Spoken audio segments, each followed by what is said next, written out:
Olá, eu sou a professora Suzete e juntamente com a Maria das Graças Correia Mendes, Sayonara de Fátima Teston e Patrick Zavadski, elaboramos esse artigo que tem como título Competências empreendedoras e cultura organizacional na área pública.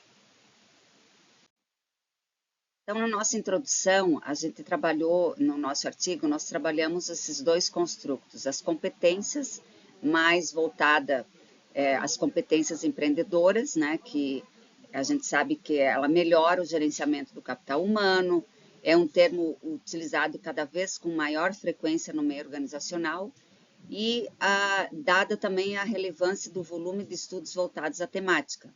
E a cultura organizacional também a gente estuda, sabe da relevância que tem para as empresas, principalmente no âmbito público, que ainda é um pouco menos explorado que no âmbito privado. Então, diante os órgãos públicos, nós estudamos o Ministério Público do Maranhão, então a gente sabe que existe uma certa burocracia, né, em sentido corporativo, centralizadora, e, portanto, contrária às mudanças na organização e nas formas de operar do aparelho do Estado.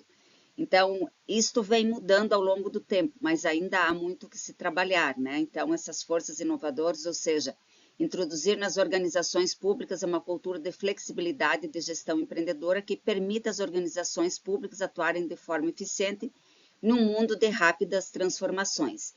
E a necessidade, então, do porquê estudar os órgãos públicos e no que tange aos dois temas que nós estamos trabalhando, é perceber os elementos da cultura de um órgão público para compreender as oportunidades e fragilidades na execução de um serviço público de qualidade, com vistas a apontar alternativas na busca da eficiência e eficácia organizacional, já que seu principal objetivo é prover serviços para os cidadãos. Então, como desenvolver essas competências e como alterar alguns aspectos da cultura organizacional no sentido de que as prestações de serviços sejam com eficácia e eficiência.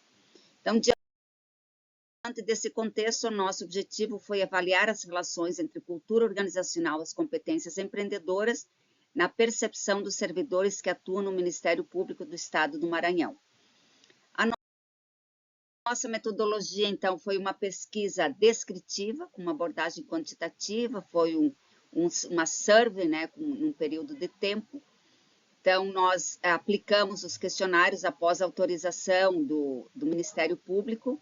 Nós fizemos um pré-teste, esse trabalho também foi encaminhado ao Comitê de Ética, né, que foi aprovado. A população era de 412 servidores efetivos do Ministério Público do Estado do Maranhão e nós conseguimos uma amostra de 202 respondentes. Os questionários, então, foram enviados para a Secretaria do Ministério Público, que é ela que distribuiu de forma online aos 412 servidores. E o questionário, então, esteve composto por dois construtos, dois temas: competências empreendedoras, que são divididas em 3 conjuntos: conjunto de realização, planejamento e poder, e é um instrumento baseado em Cullen 9091, McClelland 93 e foi validado por Lenz em 2008. E a cultura organizacional foi utilizado o modelo de Cameron e King de 2006, dividido em cultura clã, inovativa, sociedade e hierárquica. Então, as perguntas fechadas, né, com uma escala de Likert de 5 pontos para as competências empreendedoras, e a cultura organizacional, então, ia de 1 a 4 a escala. Após a coleta dos dados para análise, então, utilizou-se a 9, análise fatorial exploratória, correlação e regressão.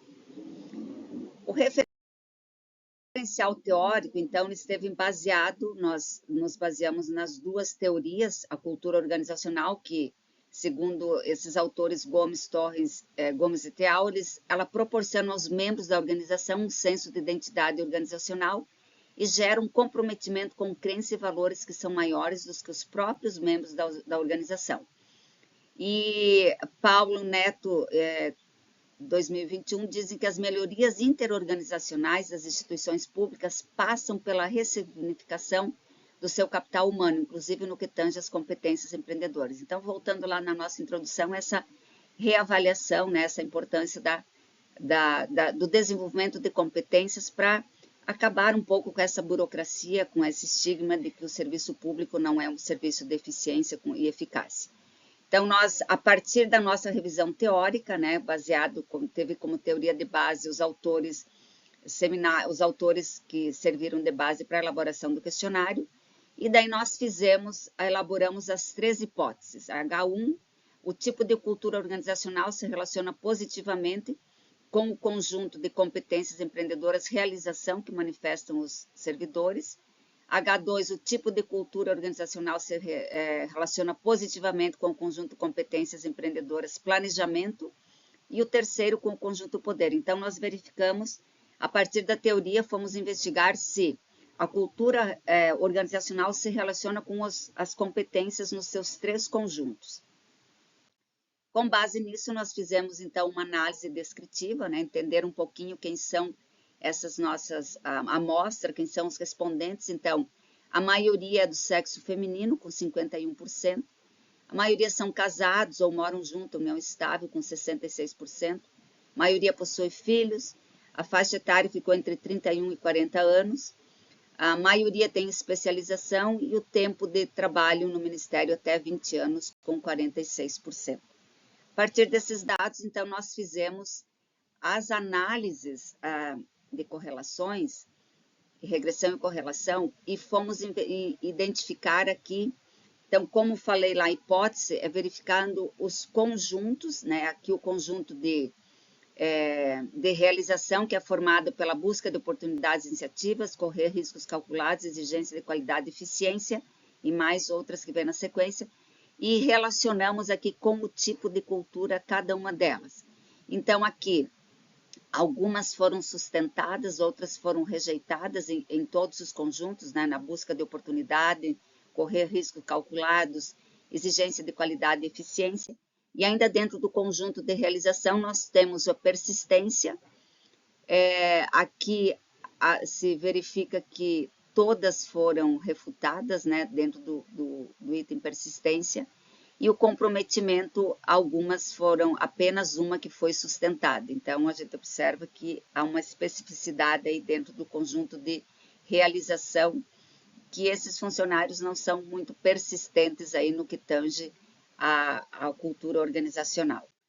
O segundo conjunto foi o planejamento, que é formado por busca de informações, estabelecimento de metas e planejamento e monitoramento sistemático. Então, aqui também a busca de informações, algumas foram sustentadas, outras foram rejeitadas, né? O estabelecimento de metas, todas elas foram rejeitadas, e o planejamento e monitoramento sistemáticos, algumas delas foram aceitas e outras foram refutadas. E, por fim, no item do poder, a gente percebe aqui que tem persuasão e rede de contatos, independência e autoconfiança. Então, se percebe que realmente é bem típico do órgão público, porque essa persuasão e rede de contatos, como é um trabalho bem específico, não depende de fornecedor, de clientes, né?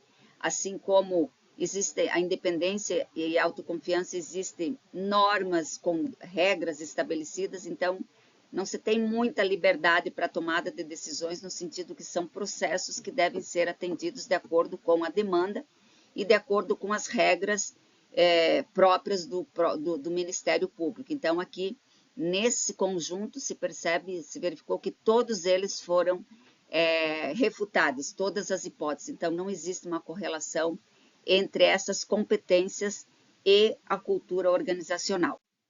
Então, aqui nas considerações finais, conclui-se que as organizações, tanto públicas quanto as privadas, estão inseridas em um ambiente cada vez mais dinâmicos, e a importância que tem de promover o comportamento intraempreendedor dos indivíduos que trabalham na organização, né? E assim o domínio de determinadas competências é fundamental para que o funcionário faça diferença na sua área de atuação, de modo a se preparar para atender às demandas do mundo do trabalho. A cultura organizacional, ela influencia os objetivos, as estratégias e a conduta dos membros da organização. Então, como a gente percebeu que foi atingido o objetivo, que era investigar essa relação, né? Algumas hipóteses foram aceitas, outras não, Então, a partir disso, as proposições para estudos futuros, a gente considera que, se por tratar uma pesquisa de abordagem totalmente quantitativa, sugere-se que seja adotada uma abordagem qualitativa para compreender melhor, né, alguns aspectos por que não se manifestam essas competências, e acredita-se também que seria interessante adicionar outros construtos ou substituir em pesquisas semelhantes. Por exemplo, estudar o clima organizacional, o bem-estar no trabalho, entre outros temas ligados à relação do indivíduo com seu ambiente de trabalho. Então, o bem-estar no trabalho, por exemplo, é muito relevante, haja vista situações aí que Covid, pós-Covid, que tem afetado significativamente a vida das pessoas. Então, seria interessante, a gente deixa aí como sugestão de pesquisas futuras, investigar essa relação ou com a cultura ou as competências para verificar aí quais são os resultados. Aqui nós temos as principais referências utilizadas na pesquisa e agradecemos a atenção de todos.